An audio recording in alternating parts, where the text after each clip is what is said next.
بسم الله الرحمن الرحيم. الحمد لله رب العالمين والعاقبة للمتقين والصلاة والسلام على رسوله محمد وآله وصحبه أجمعين. أما بعد فأعوذ بالله من الشيطان الرجيم. بسم الله الرحمن الرحيم. اعلموا أنما الحياة الدنيا لعب ولهو وزينة وتفاخر بينكم وتكاثر في الأموال والأولاد كمثل غيث أعجب الكفار نباته ثم يهيج فتراه مصفرا ثم يكون حطاما وفي الآخرة عذاب شديد ومغفرة من الله ورضوان وما الحياة الدنيا إلا متاع الغرور. سابقوا إلى مغفرة من ربكم وجنة أرضها كأرض السماء والأرض أعدت للذين آمنوا بالله ورسله ذلك فضل الله يؤتيه من يشاء والله ذو الفضل العظيم. آمنت بالله صدق الله مولانا العظيم وصدق رسوله النبي الكريم ونحن على ذلك لمن الشاهدين والشاكرين والحمد لله رب العالمين. رب اشرح لي صدري ويسر لي أمري واحلل عقدة من لساني يفقهوا قولي. اللهم علمنا ما ينفعنا وانفعنا بما علمتنا اللهم زدنا علما. إن الله وملائكته يصلون على النبي يا أيها الذين آمنوا صلوا عليه وسلموا تسليما. اللهم صل على محمد وعلى آل محمد كما صليت على إبراهيم وعلى آل إبراهيم إنك حميد مجيد. اللهم بارك على محمد وعلى آل محمد كما باركت على إبراهيم وعلى آل إبراهيم إنك حميد مجيد.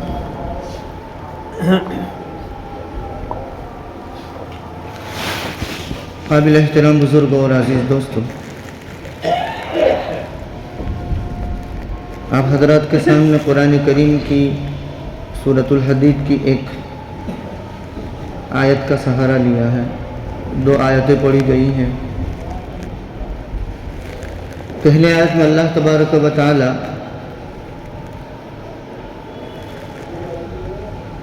یہ فنا ہونے والی جو دنیا ہے، اس فانی دنیا کی جو ہماری زندگی ہے، اس زندگی کے مختلف مراحل کو اللہ بیان فرماتے ہیں. مختلف ادوار، مختلف اطوار کو بیان فرمایا ہے کہ انسانی زندگی کے مختلف مراحل کیا ہیں، اور اس کے بعد ایک حصی مثال کے ذریعے اللہ تبارک و تعالیٰ نے ہماری اس دنیاوی زندگی کو سمجھایا ہے. اسی کو میں آپ حضرات کے سامنے عرض کر دیتا ہوں. اللہ تبارک و تعالیٰ فرماتے ہیں اعلموا، اے لوگو جانو کیا، انما الحیات الدنیا لعب و لہو، دنیاوی زندگی صرف اور صرف لہو و لعب ہے. لہو ہر اس چیز کو کہتے ہیں جو اللہ تبارک و تعالیٰ کی یاد سے ہمیں غافل کر دے. کل ما الہاک عن ذکر اللہ فہو لہو. تو یہ ہماری زندگی کا ابتدائی دور ہے، بچپنا. اس میں ہم کھیلتے ہیں، کودتے ہیں، مٹی کے مکانات بناتے ہیں، کاغذ کے مکانات بناتے ہیں، اور کل کائنات ہم اسی کو سمجھتے ہیں. اور کیسی کل کائنات کہ اگر کوئی اس کو توڑ دے، کوئی اس کو پھاڑ دے تو ہم اس سے لڑتے ہیں، جھگڑتے ہیں. یہ الگ بات ہے کہ اس کے بعد بچے دل کے سچے جمع ہو جاتے ہیں، وہ الگ بات ہے. لیکن ہم اپنے بچپنے پر غور کریں کہ ہم کیسی چھوٹی چھوٹی چیزوں کے لیے لڑتے تھے، اور آج جب ہوش سنبھالا ہے، عقل آئی ہے، تو خود ہمیں اپنی ذات پر ہنسی آتی ہے کہ وہ اس کے لیے ہم لڑتے تھے. تو وہ بچپنا ہے. تھوڑا بڑا ہوتا ہے، اسکولنگ، ٹیوشن.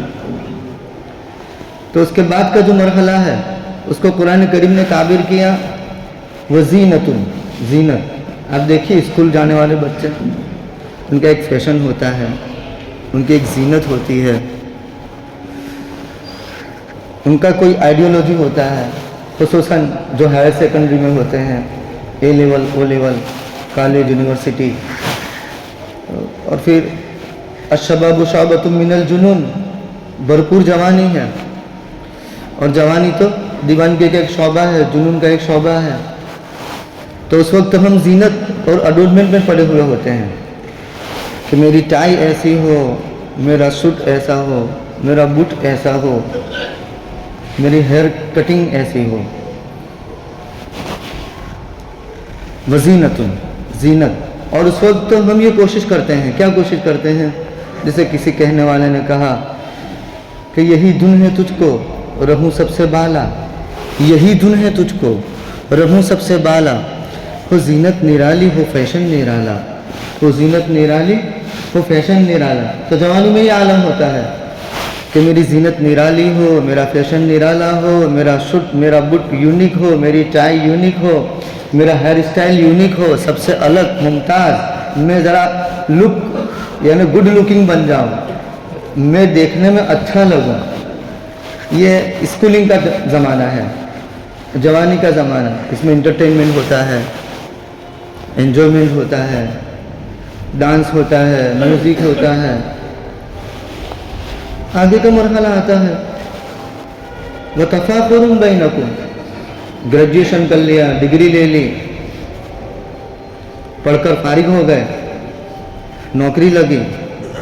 اس کے بعد تفاخر ہے آپس میں کہ میری اتنی ملکت ہے، میرے اتنے مکانات ہے، میرا ایسا فرنیچر ہے، میری ایسی گاڑی ہے. ایک دوسرے پر فخر کر رہے ہیں. نیکیوں میں فخر نہیں ہے، تلاوت میں فخر نہیں ہے، عبادات میں فخر نہیں ہے، لیکن کس میں فخر ہے کہ میرا فرنیچر ایسا ہے، میرا مکان ایسا ہے، عالی شان ہے. تو اس میں ایک دوسرے پر تفاخر ہے. اس کے بعد کا دور آتا ہے، شادی ہوتی ہے، جائیداد اور بستی ہے. تو اس کو قرآن کریم نے تعبیر کیا تکاثر فی الاموال والاولاد. میرے اتنے بیٹے، اتنے پوتے، اتنے نواسے، اتنی بیٹیاں. اب اس میں تکاثر ہے. میری اتنی جائیداد، میرے اتنے مکانات، میرے اتنے پلاٹ، اس میں تکاثر ہے. تفاخر بھی ہے، تکاثر بھی ہے. ایک دوسرے پر بڑھ چڑھ کر اس کو زیادہ بتلاتے ہیں. الہاکم التکاثر حتی زرتم المقابر. ایک تکاثر کی تفسیر یہی ہے کہ تمہاری مال کی کثرت نے تمہیں غافل کر دیا. قبر میں پیر لٹک رہے ہیں لیکن پراپرٹی پر پراپرٹی بنانے کی ہرس ہے، ہوس ہے. ہرس و ہوس کی منڈی میں ہر چیز کا سودا ہوتا ہے. ملاؤں کے سجدے بکتے ہیں، پنڈت کے بھجن بک جاتے ہیں. تو ایسی ہرس و ہوس کی منڈی میں ہم پڑ جاتے ہیں. ایک عمر کے بعد، گریجویشن کے بعد، شادی ہو گئی، بچے پوتے. اس کے بعد اب جائیداد کے بڑھانے کی فکر ہے، قبر میں جانے کی فکر نہیں ہے. اس وقت کا منظر نبی کریم صلی اللہ علیہ وسلم نے حدیث مبارک میں کھینچا. کچھ مفسرین بھی فرماتے ہیں، کچھ محدثین بھی فرماتے ہیں کہ یہ قرآن کریم کی آیت تھی. اس کے بعد الہاکم التکاثر یا کوئی دوسری آیت نازل ہوئی تو یہ منسوخ ہو گئی. لو کان لابن آدم وادیان من ذهب لابتغى ثالثا ولن يملأ فاه الا التراب. ابن آدم کے لیے، آدم کے بیٹے کے لیے، یعنی ہم انسانوں کے لیے سونے کے 2 بھرے ہوئے میدان مل جائے تو تیسرے کی تمنا کرے گا. 2 دکان ہے تو تیسری کیسے ہو جائے؟ 2 مکان ہے تو تیسرا کیسے ہو جائے؟ 4 مکان ہے تو 5واں کیسے ہو جائے؟ وَلَنْ يَمْلَأَ فَاهُ إِلَّا التُّرَابُ. اور اس کے پیٹ کی، قبر کی مٹی ہی اس کا پیٹ بھر سکتی ہے. اس کے منہ کو قبر کی مٹی ہی پور کرے گی اور کوئی چیز پور نہیں کرے گی. تو ہماری خواہشات دیکھو میرے عزیزوں، میرے بزرگوں، میرے دوستوں، خواہشات تو بادشاہوں کی بھی پوری نہیں ہوتی. خواہشات تو بادشاہوں کی بھی پوری نہیں ہو سکتی. کیوں؟ اس لیے کہ اللہ تبارک و تعالیٰ نے اس دنیا کو خواہشات پورا ہونے کی جگہ بنایا ہی نہیں ہے. خواہشات پوری ہونے کی جگہ کون سی ہے؟ جنت.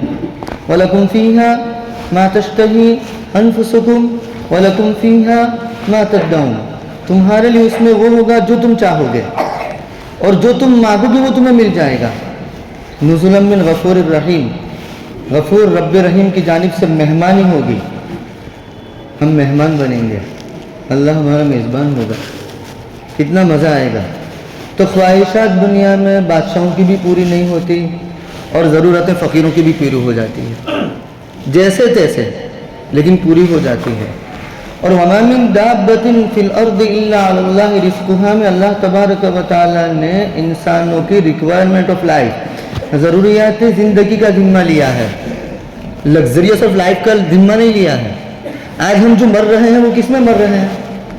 آسائش میں، نمائش میں، زیبائش میں، لگزریس آف لائف میں، ورنہ ضرورتیں تو سب کی پوری ہوتی ہیں، ریکوائرمنٹ تو سب کی پوری ہوتی ہے، لیکن لگزریس لائف میں ریکوائرمنٹ آف لائف کی ذمہ داری اللہ تبارک و تعالیٰ نے وما من دابۃ فی الارض الا علی اللہ رزقها، روئے زمین پر جو بھی رہنے والا ہے، جو بھی بسنے والا ہے، سانس لینے والا ہے، ان تمام کی رزق کی ذمہ داری کس نے لی ہے؟ اور یہ رزق کی ذمہ داری کون سی؟ ریکوائرمنٹ آف لائف، جس سے آپ کا گزر بسر ہو سکے۔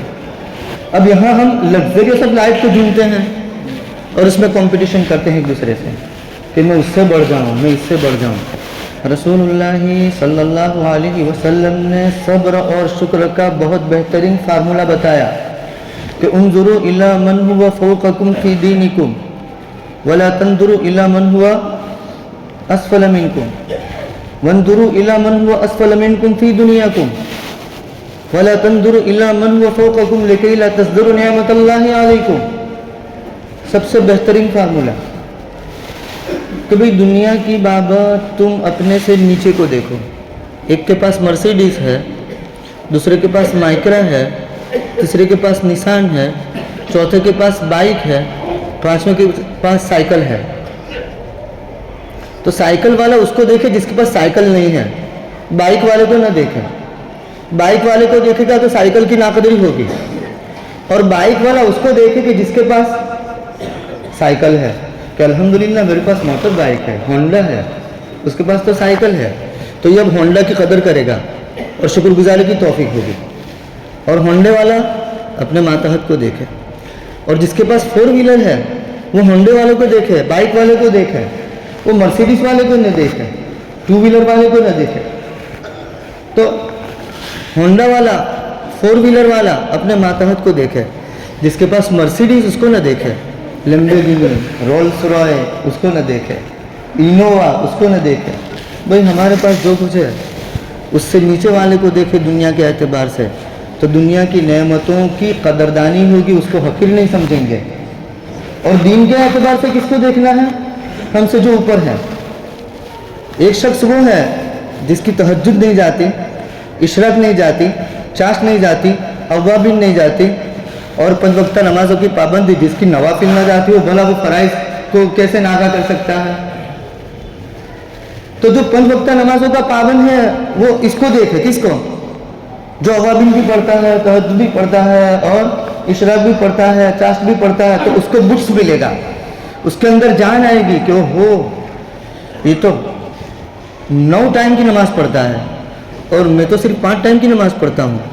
لیکن دن کی بابت ہمارا المیہ یہ ہے میرے بزرگوں، میرے عزیزوں، میرے دوستوں، کہ ہم ہمیشہ دن کی بابت ہم سے نیچے کو دیکھتے ہیں۔ جا تجھ سے بہتر ہوں میں کہ میں 5 وقتہ نماز پڑھتا ہوں، تو 3 ٹائم کی نماز پڑھتا ہے۔ ارے بھائی تو 3 ٹائم نماز پڑھتا ہے، اس کو کیوں دیکھتا ہے؟ تو اس کو دیکھ جو 9 ٹائم کی نماز پڑھتا ہے، اور 3 ٹائم والا اس کو دیکھے جو 5 ٹائم کی نماز پڑھتا ہے۔ 3 ٹائم والا اس کو دیکھتا ہے جو 1 پڑھتا ہے، صرف عشاء میں آتا ہے۔ بیٹھو بات جناب، تم تو صرف عشاء میں آتے ہو، میں تو کم از کم 3 نمازیں تو پڑھتا ہوں نا، تم تو صرف 1 ہی نماز پڑھتے ہو۔ حالانکہ اس کو دیکھنا چاہیے 5 وقتہ نماز کے پابند کو، اور جو نوافل کا اہتمام کرتا ہے اس کو۔ قرآن کریم کے 3 پارہ پڑھنے والے کو دیکھنا چاہیے اس کو جو 1 پارہ پڑھتا ہے۔ اب 1 پارہ پڑھنے والا ہم دنیا کے اعتبار سے، دین کے اعتبار سے کیا دیکھتے ہیں کہ جو پاؤ پارہ پڑھتا ہے اس کو دیکھتے ہیں، تو 1 پارے پر ہم ٹھہر جاتے ہیں، جمود اختیار کر لیتے ہیں، اس سے آگے بڑھتے نہیں ہیں، کیونکہ ہم دین کے اعتبار سے ہم سے نیچے والے کو دیکھ رہے ہیں کہ اس سے تو میں اچھا ہوں نا، وہ تو صرف پاؤ پارہ پڑھتا ہے اور میں تو آدھا پارہ پڑھتا ہوں، وہ تو صرف آدھا پارہ پڑھتا ہے، میں تو 1 پارہ پڑھتا ہوں، وہ تو صرف 1 پارہ پڑھتا ہے، میں تو 3 پارے پڑھتا ہوں۔ تو 3 پارے پڑھنے والے کو دیکھنا چاہیے کہ کوئی دن میں 5 پارے پڑھتا ہے، اس کو دیکھے تو 3 سے آگے ترقی کرے گا۔ تو ہمارا معاملہ الٹا ہے۔ عبداللہ بن مبارک رحمہ اللہ تعالی، جو بیوقت محدث بھی ہے، مفسر بھی ہے، حافظ بھی ہے، فقیہ بھی ہے، سارے اوصاف ان کے اندر ہے، وہ یہ فرماتے تھے کہ جب میں مالداروں کے ساتھ بیٹھتا تھا تو ہمیشہ گھٹن میں اور کڑن میں مبتلا رہتا تھا. کسی بھی مالدار کے پاس جاتا تو اوہو اس کا لباس تو مجھ سے اچھا ہے, اس کے چپل مجھ سے اچھے ہیں, اس کی سواری مجھ سے بہتر ہے. تو ہر وقت گھٹن میں اور کڑن میں رہتا تھا. اور جب سے میں نے ان کی سنگت چھوڑ دی اور ایسے لوگوں کے ساتھ بیٹھنا شروع کیا جو مجھ سے نیچے درجے کے تھے, تو میرے پاس جو نعمت تھی اس کی قدردانی ہونے لگی. تو اپنے اندر خوشی پیدا کرنی ہو, تسلی پیدا کرنی ہو, سکون پیدا کرنا ہو, تو دنیا کے اعتبار سے کس کو دیکھنا ہے؟ جو ہم سے نیچے ہیں. بہر کیف میں عرض کر رہا تھا وَتَكَاثُرٌ فِي الْأَمْوَالِ وَالْأَوْلَادِ. عمر کا ایک مرحلہ آتا ہے جس میں ایک دوسرے پر کثرت جتلاتے ہیں کہ میرے اتنے بنگلے ہیں, میری اتنی دکانیں ہیں, میری اتنی گاڑیاں ہیں. کمثل غیث. اس کے بعد اللہ تبارک و تعالیٰ مثال دیتے ہیں. کیا مثال دی؟ اس بارش کے معنی میں. غیث اس بارش کو کہتے ہیں کہ جب کسان نا امید ہو جاتے ہیں, لوگ نا امید ہو جاتے ہیں کہ اب بارش نہیں آئے گی, تو اس وقت جو بارش آتی ہے اس کو غیث کہتے ہیں. وَهُوَ الَّذِي يُنَزِّلُ الْغَيْثَ مِن بَعْدِ مَا قَنَطُوا وَيَنشُرُ رَحْمَتَهُ. وہ ہے جو غیث کو نازل فرماتا ہے, جو بارش و مے کو نازل فرماتا ہے لوگوں کے نا امید ہو جانے کے بعد. کمثل غیث. تو ہماری دنیاوی زندگی کی مثال جو مختلف ادوار, جو مختلف مراحل ہیں, اس کو اللہ تبارک و تعالیٰ مثال سے سمجھاتے ہیں. کمثل غیث اعجب الکفار. جیسے کہ میں بارش کہ جب وہ برستی ہے, سبزہ اگتا ہے, تو وہ سبزہ کسانوں کو دل لبانے والا لگتا ہے, دل ربا لگتا ہے, آنکھیں ٹھنڈی ہوتی ہے, بہت خوبصورت ہوتا ہے وہ منظر. جب کھیتیاں لہلہاتی ہے تو کسان بڑا خوش ہوتا ہے. اعجب الکفار نباتہ. تو یہ جوانی عنفوان شباب کا دور ہے. بدن ملائم ہے, آنکھیں چمکیلی ہیں, ناک ستواں ہے, گال ابھرے ہوئے ہیں, پیشانی چوڑی ہے, چمڑی فٹ ہے اور ملائم بھی ہے. یہ عاجب الکفار نباتہ, عنفوان شباب کا دور ہے, جوانی کی ابتدا کا دور ہے. ثم یہیج. اس کے بعد کیا ہوتا ہے؟ ادھیڑ عمر ہوتی ہے, بال بڑھنے لگتے ہیں, جسم بہت خوبصورت تھا اب ایسا نہیں ہے جو پہلے تھا, بےڈوڑ ہونے لگتا ہے, لکنگ اچھا نہیں رہتا. ثم یہیج فتراہ مصفرہ. زرد پڑ جاتا ہے بدن, چمڑی لٹک جاتی ہے, ذرنیاں پڑ جاتی ہے. ثم یکون حطاما. اس کے بعد کیا ہوتا ہے؟ وہ کھیتی پانچ ٹکڑے ٹکڑے ہو جاتی ہے. تو ہماری بھی یہی حالت ہوتی ہے. ادھیڑ پن کے بعد بڑھاپا آتا ہے, اور بڑھاپے کے اندر کیا ہوتا ہے؟ کبھی درد سر ہے, کبھی گھٹنوں کا درد ہے, کبھی کمر کا درد ہے, کبھی پیٹ کا درد ہے, کبھی بلڈ پریشر ہے, کبھی کولیسٹرول ہے, نہ معلوم قسم کی بیماریاں ہیں, اور چورا چورا اندر سے بدن ہو جاتا ہے, اور آخر میں نزول قبر میں اتر جاتا ہے. اور اس کے بعد اللہ تعالیٰ فرماتے ہیں وَفِي الْآخِرَةِ عَذَابٌ شَدِيدٌ.